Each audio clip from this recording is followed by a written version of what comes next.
Here are the hidden fees that have been normalized into your life. Number 12. Paying to not be punished. Booking a flight used to mean you got a seat. Now, it means you get whatever's left unless you cough up extra for preferred seating.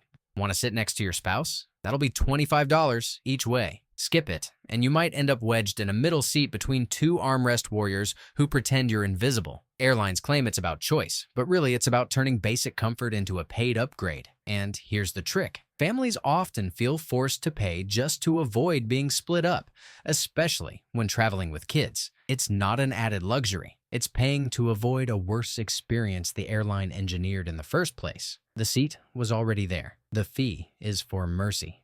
Number 11. Surcharge for pressing a button. You think you're paying $5 for delivery, but then there's another $3 tacked on for convenience. Convenience for who? Certainly not you. Sitting there calculating why your $12 burger is now $23 before tip. Apps frame it as covering operational costs, but those are already baked into inflated menu prices. The extra fee is just pure margin, a silent tax on your laziness or lack of time. And the kicker? Restaurants often make less on app orders than in-person ones, meaning you're paying more while they earn less. The only real convenience here is for the delivery company's bottom line. You could almost admire the hustle if it wasn't happening on your credit card statement. Number 10. Concert and event processing fees. You see tickets for $50. Click buy, and suddenly the total is $73. That extra $23? A processing fee. And no, they're not gold plating your seat or hand delivering your ticket. They're just charging you for the privilege of using their website. Sometimes the processing is literally an automated email with a PDF attached. Promoters blame ticketing companies. Ticketing companies blame venues. And in the end, you're the one paying both sides' markup.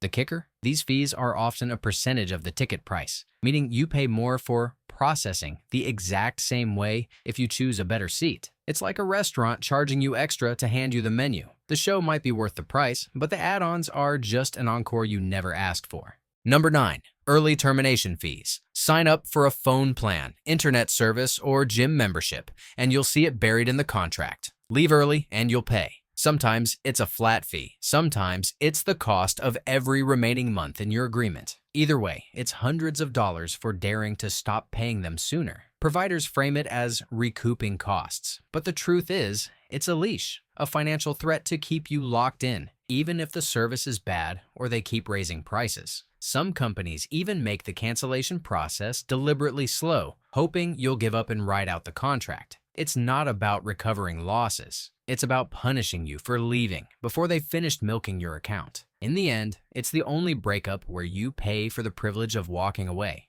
Number 8. Robbery with a receipt. You worked for that paycheck, but try withdrawing it from the wrong ATM and you'll pay for the privilege. $3 from the machine owner, $1.50 from your bank. $4.50 gone before you even touch the cash. It's marketed as network access, but it's really a penalty for being in the wrong place at the wrong time.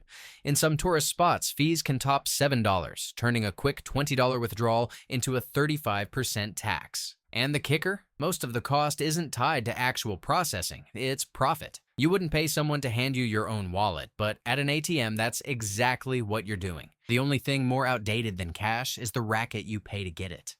Number 7. The most expensive coffee you'll ever buy. You're short a few bucks, but your bank helps by covering the charge and slapping you with a $35 overdraft fee. That $3 latte? Now, it's $38. Banks market this as a safeguard, but it's really a revenue stream.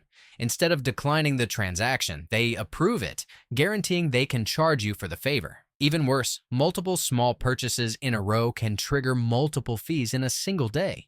Some banks even reorder your transaction, so the biggest one hits first, draining your account faster and maximizing penalties. They call it protection. In reality, it's a legal way to push you further into the red while smiling about their customer service. Number 6. Tipping the corporation that overcharges you. You scan your milk, hit pay, and suddenly the screen asks if you want to round up for charity. Sounds harmless. A few cents to help a good cause. But here's the catch. That donation almost always goes through the store first, letting them claim the tax write-off you funded. In some cases, it's not even matched by the company. They just pass along your money and take the credit. And at self-checkout, there's no smiling cashier to guilt trip you. The machine does it instead, programmed to hit you with a moral dilemma right before you swipe. The cause might be real, but the marketing payoff is even bigger. You're already paying inflated prices, and now you're doing free PR work for a multi-billion-dollar brand. That warm feeling you get, that's not charity. That's you funding the company's halo.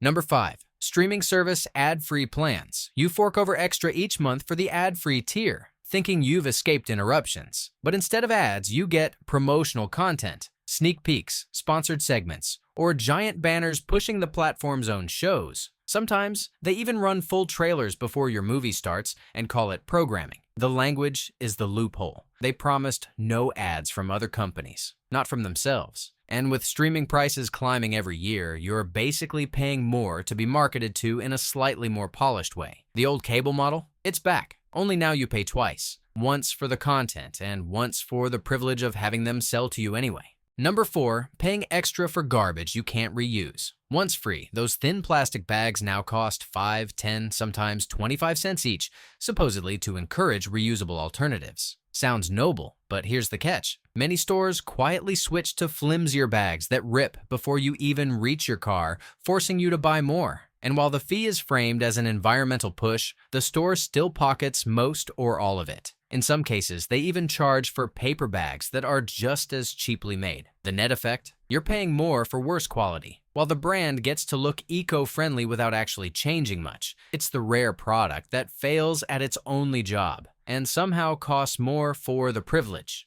Number 3, protection from everything except common sense. You book a rental online for $30 a day, feeling like you scored a deal. Then at the counter, the agent starts the upsell marathon. Collision damage waivers, liability coverage, roadside assistance, each adding $10 to $20 per day. Decline, and they warn you about nightmare repair bills for the smallest scratch. The kicker? Many of these mandatory protections are already covered by your personal car insurance or credit card benefits. But the scare tactics work, and travelers pay for overlapping coverage they don't need. By the time you leave the lot, your budget car is costing more than a luxury sedan, and you're insured against everything except the feeling you just got played.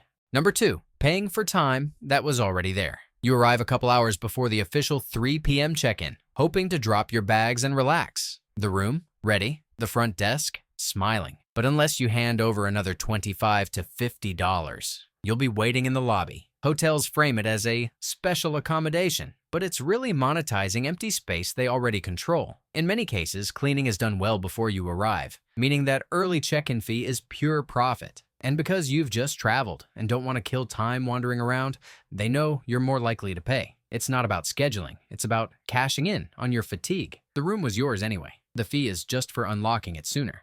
Which sneaky fee didn't make this list? Tell me in the comments. Subscribe for more content like this, and here's your number 1, the fee that never leaves. UPS, FedEx, even USPS tack on fuel surcharges to offset rising gas prices. Sounds fair, until fuel costs drop and the fee stays right where it is. These charges are calculated as a percentage of your shipping rate, meaning the higher your base cost, the more they collect. And because they're listed as a separate line item, it feels like an unavoidable expense rather than just part of the price. In reality, it's a flexible profit lever disguised as a temporary measure. Some carriers even adjust the surcharge weekly, ensuring it always benefits them, not you. The original excuse was fuel volatility. The new reality, it's just part of the bill, and you'll pay it whether gas is $5 a gallon or $2.